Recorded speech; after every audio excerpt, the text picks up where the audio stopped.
नमस्कार, स्वागत है साहित्यिक झरोखा चैनल पर। आज हम करेंगे शेखर जोशी की कहानी कोसी का घटवार। आइए इस कहानी को जानते हैं। देखिए, सबसे पहले अगर हम बात करें तो हिंदी कहानी में कोसी का घटवार बहुत ही प्रसिद्ध और चर्चित कहानी है। हैदराबाद से कल्पना नामक पत्रिका में जनवरी 1957 ईस्वी के अंक में शेखर जोशी की कहानी कोसी का घटवार प्रकाशित हुई। इसी से इन्हें विशेष ख्याति भी मिली। शेखर जोशी की कहानी कोसी का घटवार एक ऐसी कहानी है जिसके अंदर प्रेम की व्यथा से लेकर समाज के परिदृश्य के साथ साथ जीवन के परिचय को भी दिखाया गया है। तो यहाँ पर इन जो ये लेखक है शेखर जोशी, इनकी प्रसिद्धि का कारण है कोसी का घटवार। तो इस कहानी में मूल मुद्दा क्या है या मूल विषय क्या है उसको जानेंगे, और इसके साथ साथ इस पूरी कहानी का जो कथानक है उसे भी हम जानेंगे। ये कहानी पूर्व दीप्ति शैली में लिखी हुई है। पूर्व दीप्ति यानी पहले जो घटनाएं घटित हो चुकी है उनको याद कर रहा है पात्र, और उसी के माध्यम से हमें उसके जीवन के बारे में पता चलता है। कोसी का घटवार दर्शन के उस उच्चतम शिखर को स्पर्श करती है जहां मनुष्यता ही जीवन का सर्वोत्तम मूल्य है। यानी मानवता या मनुष्यता का जो विचार है वो इस कहानी के माध्यम से स्थापित करने का प्रयास किया गया है। फ्लैशबैक की सहायता से लेखक ने पुरानी स्मृतियों को ताजा कर अपनी कथा वस्तु को गतिशीलता दी है। देखिए, चाहे पूर्व दीप्ति कहे चाहे फ्लैशबैक, बात एक ही है। तो ये बात आप यहाँ पर ध्यान में रखें। कोसी जगह या स्थान का नाम है और घटवार का अर्थ होता है पनचक्की, जो पानी से चलती है और उस चक्की से अनाज वगैरह पीसा जाता है। यहाँ पर जो घट यानी जो पंचक्की है, वहाँ पर जो नायक है वो आटा पीसने का काम कर रहा है। उसी पर आधारित या उसी जो मुख्य शीर्षक लिया गया है उसी पर आधारित है। अब बात करते हैं इस कहानी के प्रमुख पात्रों की। देखिए, वैसे अगर देखा जाए तो इस कहानी में कुल 12 पात्र है, ये बात आप बिल्कुल याद रखें। लेकिन मुख्य पात्र कौन है? गुसाई और लक्ष्मा, ये दो ही मुख्य पात्र है। वर्तमान समय में जहाँ से कहानी शुरू होती है, जो गुसाई है वो घटवार पर कार्य करता है, यानी वहाँ पर आटा पीसने का काम कर रहा है। ये काम उसने क्यों शुरू किया? क्योंकि वो पहले एक पलटन में कह सकते हैं एक सिपाही था या एक फौजी था, लेकिन जब वो रिटायरमेंट के बाद वापस आता है तो उसे अपना जीवन यापन करने के लिए या जीवन के अकेलेपन को दूर करने के लिए कोई कार्य की आवश्यकता उसे महसूस होती है, तो वो आटा पीसने का काम करता है। इससे क्या होता है कि एक तो लोग उसके पास गेहूं लेकर या अनाज लेकर आते हैं तो उसका थोड़ा मन बहल जाता है, और दूसरा इस बहाने उसकी थोड़ी कमाई भी हो जाती है। दोनों ही कार्य या दोनों ही कारण इसमें शामिल है। जो लक्ष्मा है ये गुसाई के ही गांव की लड़की है। एक समय था जब गुसाई और लक्ष्मा आपस में एक दूसरे को पसंद करते थे, एक दूसरे से प्रेम करते थे। लेकिन इनके जीवन में क्या घटनाक्रम चला कि लक्ष्मा का विवाह गुसाई से ना होकर, क्योंकि गुसाई ने लक्ष्मा से विवाह के लिए किसी के माध्यम से रिश्ता भिजवाया था, लेकिन लक्ष्मा के माता पिता ने ये कहकर मना कर दिया था कि गुसाई जो है उसके परिवार नहीं है, वो एक अकेला है, ना माँ बाप का पता, ना किसी परिवार का पता, ना चाचा ताई ताऊ या चाचा का पता। तो ये कहकर उन्होंने गुसाई से शादी करने से इनकार कर दिया था। तो लक्ष्मा का विवाह किस से कर देते हैं? राम सिंह से कर देते हैं। जो राम सिंह है ये भी सिपाही ही है, या यूं कह सकते हैं कि किसी प्लाटून में फौजी है। लक्ष्मा थोड़े ही समय बाद बाल विधवा हो जाती है। जो राम सिंह है उसकी मृत्यु हो जाती है, वो विधवा हो जाती है। लेकिन उसके एक बेटा भी है। गुसाई को जब ये पता चलता है कि लक्ष्मा का विवाह राम सिंह से हो गया, तब वो निराश हो जाता है, क्योंकि गुसाई मन ही मन लक्ष्मा को बहुत पसंद करता है, उससे प्रेम करता है। गुसाई क्योंकि उनके जो जिससे प्रभावित था, जो इससे पहले जो गया था गुसाई से पहले सेना में, धर्म सिंह नाम था उसका, वो जब वापस लौट कर आया तो उससे गुसाई बहुत ज़्यादा प्रभावित हुआ, और उसी को देखकर उसने भी सेना में जाने का निश्चय कर लिया था। लेकिन जो लक्ष्मण है उसका विवाह जब राम सिंह से हो जाता है तो वो कहीं पर कुछ भी मन के भावों को अभिव्यक्त नहीं कर पाती। जैसा परिवार के लोग उसको कहते हैं वो वैसा मान लेती है चुपचाप। लेकिन जब गुसाई रिटायर हो जाता है तो 15 साल बाद वो अपने गांव में वापस लौटकर आता है, क्योंकि वो गांव में आना ही नहीं चाहता। गांव में उसका परिवार भी नहीं है और अब लक्ष्मण जिससे वो प्रेम करता था वो भी नहीं है, तो वो गांव में आना भी नहीं चाहता। एक दिन अचानक क्या होता है कि गुसाई अपने घटवार पर बैठा है। वहाँ पर बहुत सारा अनाज है जो पीसने के लिए पड़ा है, लेकिन दूर से उसे एक नारी या स्त्री आते हुए दिखाई देती है। वो पहले तो उसे नहीं पहचानता, लेकिन फिर जब वो उसके पास आ जाती है तो उसे पता चलता है कि ये लक्ष्मा है। लक्ष्मा उससे आटा पीसने का आग्रह करती है। राम सिंह क्योंकि अब नहीं है तो लक्ष्मा अपने पीहर में या मायके में आकर अपना जीवन व्यतीत कर रही है बेटे के साथ।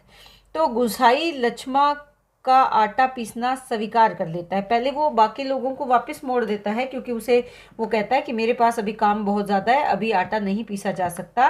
लेकिन लक्ष्मा की स्थिति को देखकर वो उसका आटा पीसना स्वीकार कर लेता है।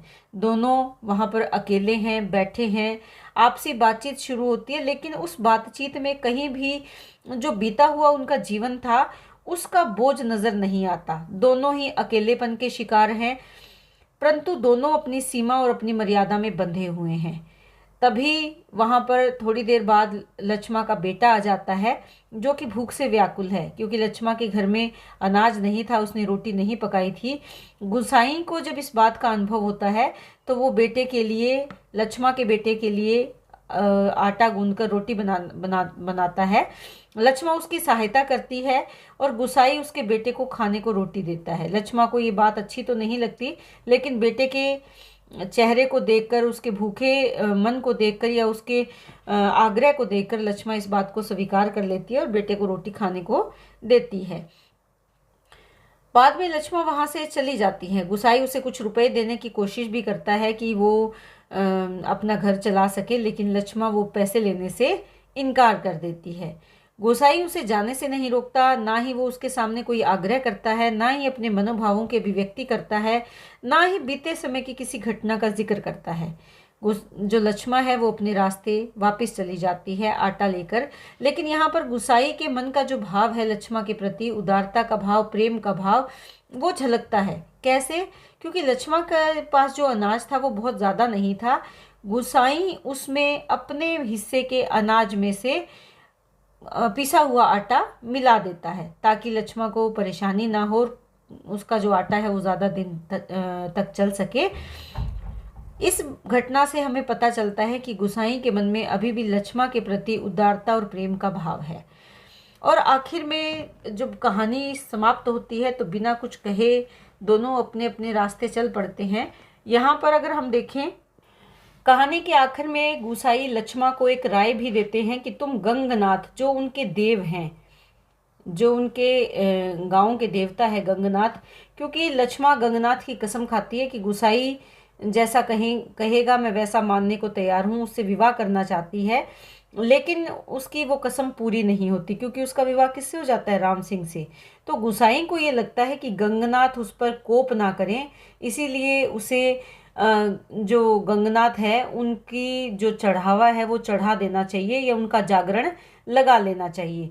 तो जाते जाते गुसाई लक्ष्मा को ये समझाते हैं कि अगर तुम्हारे पास कुछ पैसे जुड़ जाएं तो तुम गंगनाथ से भूल चूक की माफ़ी मांगकर उनका जागरण लगा देना, क्योंकि अब तुम्हारा बेटा भी है, उसकी सुरक्षा के लिए देवी देवताओं का खुश रहना या उनसे माफ़ी मांगकर अपने जीवन यापन करने को वो ज़्यादा महत्व देते हैं। तो यहाँ पर जो ग्रामीण सभ्य जीवन की जो रस्म रिवाज या रीति रिवाज है उनका चित्रण भी हुआ है, क्योंकि गांव की कहानी है, पहाड़ी गांव है और वहाँ जिस प्रकार का माहौल है, प्रकृति है, उस सब का चित्रण बहुत ही स्वाभाविक तरीके से हुआ है। जब कहानी का समापन होता है तो वहाँ पर केवल जो आटा पीसने वाली चक्की है उस पर जो काठ की चिड़ियाँ लगी है उनकी आवाज़ बाकी रह जाती है, चक्की के पाट की आवाज़ आती है, या कभी मथानी जिससे कि पानी कट रहा था उसकी आवाज़ सुनाई देती है। बाकी सब कुछ बिल्कुल निस्तब्ध और सुनसान रह जाता है। गुसाई अपने रास्ते निकल जाता है और लक्ष्मा अपने मार्ग पर आगे बढ़ जाती है। तो इस तरह ये कहानी बड़े ही सहज सरल कहानी है, लेकिन मनोभावों का चित्रण बड़े ही सुंदर तरीके से किया गया है। वैसे तो ये दो व्यक्तियों के प्रेम की कहानी है, लेकिन प्रेम का जो उदात्त रूप है वो इस कहानी में देखने को मिलता है। बिल्कुल वैसे ही जैसे उसने कहा था कहानी हिंदी में अपना एक विशेष स्थान रखती है हिंदी साहित्य में, वैसे ही ये कहानी भी अपने आप में एक उदात्त प्रेम की अभिव्यक्ति करने वाली कहानी है। अब इस कहानी में जो मुख्य विषय उठाए गए हैं वो कौन कौन सी बातें हैं, देखिए मैं एक तो इसमें निम्न मध्यवर्गीय जीवन की वास्तविकताओं का चित्रण हुआ है कि जो मध्यवर्गीय जीवन के लोग हैं या जो परिवार हैं वो किस प्रकार की परिस्थितियों का सामना करते हैं, वो इसमें दिखाया गया है। दूसरा, अगर हम देखें, स्त्री पुरुष के सामाजिक संबंध की दरार और मानसिक समस्याओं को नए परिवर्तित रूप में भी चित्रण किया गया है। पहाड़ की जीवन शैली कैसी होती है वो इस कहानी में हम देख सकते हैं। नारी चरित्रों की लाचारी, देखिए जो लक्ष्मा है उसके माध्यम से, क्योंकि यहाँ पर मुख्य नारी पात्र कौन है, लक्ष्मा ही है, उसके माध्यम से किस प्रकार नारी लाचार जीवन जी रही है। लक्ष्मा अकेली है, पति का सहारा उसके नहीं रहा, ससुराल से वो वापस मायके आ जाती है, मायके में माँ बाप नहीं है, चाचा चाची हैं जो उसकी दौलत पर नज़र रखते हैं। तो ऐसे में लक्ष्मा बिल्कुल ही लाचार और अकेलेपन का शिकार है।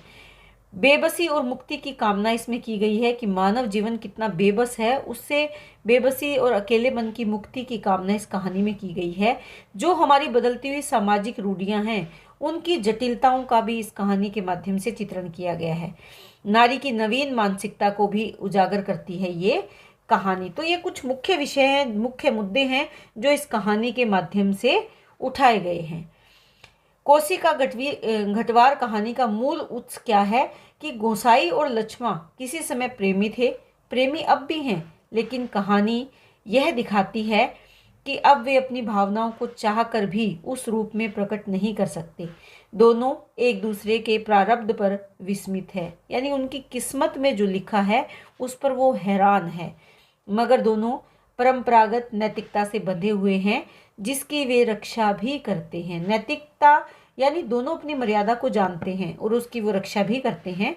कहानी के अंत में पाठक के मन में ये टीस बनी रहती है कि लक्ष्मा तो स्त्री है, वो अपने मन की बात को नहीं कह पाती, लोक लाज में व्याप्त आचार व्यवहार और लोक लाज से वो भयभीत है, लेकिन गुसाई तो एक पुरुष है, उसे आगे बढ़कर लक्ष्मा को अपना लेना चाहिए। ये पाठक के मन में ये विचार बना रहता है, ये टीस बनी रहती है, लेकिन परंपरागत नैतिकता को ध्यान में रखते हुए इस कहानी का जो अंत है वो ऐसा नहीं हो पाता। शेखर जोशी की कहानी कोसी का घटवार में भारत का सीधा साधा सभ्य समाज दर्शाया गया है। उस समाज की एक अलग दुनिया है जिसमें वो निश्चल प्रपंचहीन जीवन व्यतीत करता है। यह कहानी मूलतः भावबोध की यथार्थवादी कहानी है, यानी भावों को सत्य के धरातल पर केंद्रित करके इस कहानी को लिखा गया है। निष्कर्ष रूप से अगर हम देखें तो इस कहानी में कहानीकार पात्रों को नहीं, समाज को बदलने की गुहार लगाते दिखते हैं। पात्र तो इसमें संयम हैं, पात्र इसमें अपनी मर्यादाओं का उल्लंघन नहीं करते, लेकिन समाज की रूढ़िवादिता कितने लोगों के जीवन को अकेलेपन से भर देती है वो इस कहानी में हमें नजर आता है। यही कहानी की सार्थकता भी है। कोसी का घटवार हिंदी की एक चर्चित और यादगार प्रेम कहानी है, लेकिन इसके अलावा और भी महत्वपूर्ण स्वर इसमें अनस्यूत है। कहानी प्रेम के बहाने युद्ध और पहाड़ के ऐतिहासिक संबंध को स्पष्ट करती है। तो ये कहानी का निष्कर्ष है। उम्मीद करती हूँ कि कहानी उसके जो हमने जो मूल विषयों को यहाँ पर लिया है उसके आधार पर इस प्रश्न को आप लिख पाएंगे। तो इसी के साथ बहुत बहुत धन्यवाद। इसी तरह चैनल से जुड़े रहें, लाइक करें, शेयर करें, सब्सक्राइब करें।